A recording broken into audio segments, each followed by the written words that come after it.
The Premier and a delegation of mayors are in India this week to lobby the Adani Group to push ahead with the giant Carmichael coal mine in North Queensland. The ABC has learned if Adani backs the project, as much as $3 billion will be shifted to an Australian subsidiary, ultimately owned in the Cayman Islands tax haven. It's the outcome of what one critic calls a third world pyramid structure, allowing the family-controlled Adani Group to shift assets at will. Stephen Long has this exclusive story.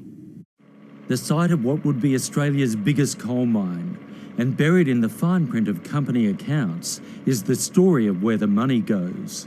The upshot for the Adani family is that if the mine goes ahead, they receive up to $3 billion via the Cayman Islands tax haven. It's the outcome of a complex corporate web set up for Adani's Australian operations.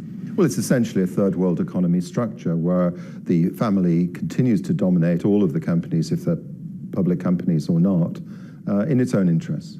The mine itself is owned by a company listed on the Bombay Stock Exchange, but a separate company has an overarching right to royalties worth about $120 million a year, rising annually by the inflation rate for the first 2 decades of production.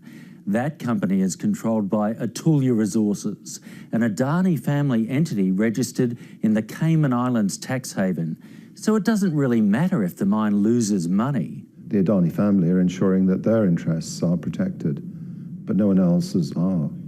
The Resources Minister has been assured it's all perfectly legal, and Adani says that the company assigned the multi-billion-dollar royalty right is Australian registered and subject to all applicable taxes and charges. I think that the money would move in more complex ways than the tax office itself could monitor. Adani's seeking a $1 billion government subsidy to build a railway for the mine.